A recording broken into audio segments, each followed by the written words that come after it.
Bonjour, je m'appelle Zachary Dridi, je suis au gymnase de la Cité en première année et j'ai 17 ans.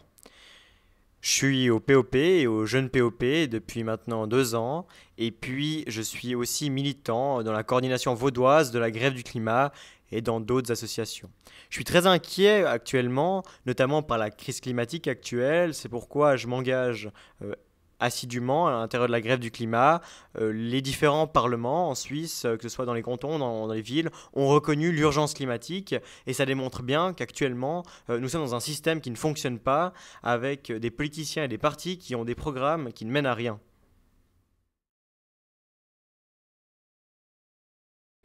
Alors je milite au POP parce que je pense que c'est le seul parti qui a un programme qui est réaliste et qui aide réellement les classes populaires. Les classes populaires qui sont dans le besoin et qui ne sont pas aidées par les autres partis bourgeois comme ceux de droite. Je milite aussi au POP parce que le programme écologique est ancré au POP depuis plus de 30 ans, par exemple avec la lutte pour des transports publics gratuits ou alors pour la sortie du nucléaire. Le transport public gratuit, c'est un prérequis pour pouvoir ensuite mettre d'autres mesures dans le sens de l'écologie sans que ça ait un aspect punitif pour les classes populaires qui devront payer des taxes et des taxes alors qu'ils n'ont déjà pas les moyens.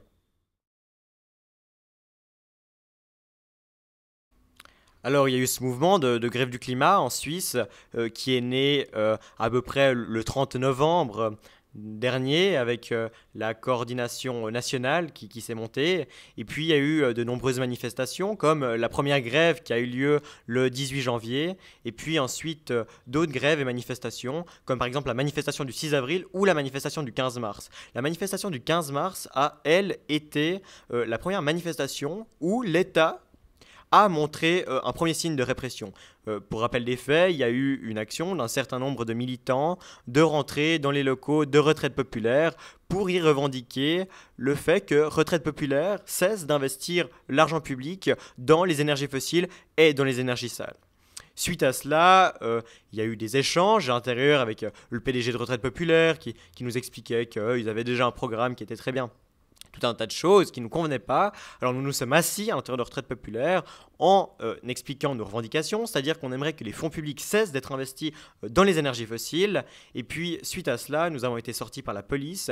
Et puis quelques semaines plus tard, moi, j'ai reçu une ouverture d'instruction pénale pour le tribunal des mineurs. Et puis ensuite un mandat de comparution pour le tribunal des mineurs le 18 juin. Actuellement, je suis la seule personne qui a reçu une comparution, probablement parce que je suis mineur et puis que la justice des mineurs traite en priorité.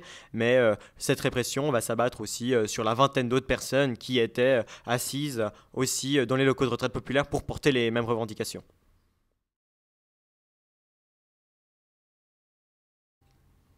Alors oui, je considère que c'est une attaque politique parce que les retraites populaires n'ont a priori pas porté plainte. C'est une dénonciation de la police pour empêchement d'accomplir un acte officiel et infraction à la loi sur les contraventions. Je pense aussi que c'est un acte politique, un acte de dissuasion, comme ce qui a été fait le 6 avril où la police a arrêté 10 grévistes du climat qui quittaient un atelier pour transporter divers matériels comme des craies ou des seaux de peinture ou de la terre pour planter un arbre dans un pot à la riponne. Et puis je pense que c'est une démonstration de force de l'État, oui, pour faire peur et puis un petit peu pour montrer que le mouvement ne va pas dans les intérêts de ceux qui nous dirigent actuellement.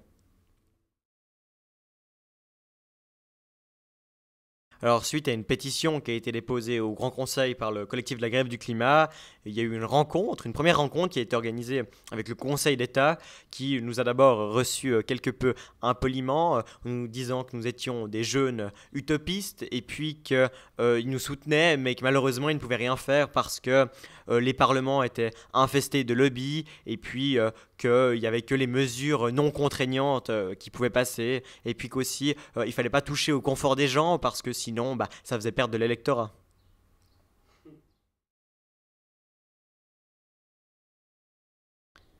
Alors pour l'avenir du mouvement de la grève du climat, c'est relativement difficile à dire aujourd'hui, mais ce qu'on sait c'est qu'il y a le meeting européen qui va avoir lieu en début août avec des représentants de Friday for Future et de la grève du climat de toute l'Europe.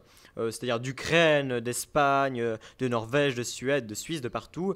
Et puis ce meeting européen, cette rencontre européenne va se tenir à Lausanne, et puis ça va être le fruit de discussions, puis on verra ce que cela va donner. Mais en tout cas, il y a déjà une prochaine grève internationale qui est annoncée pour septembre prochain.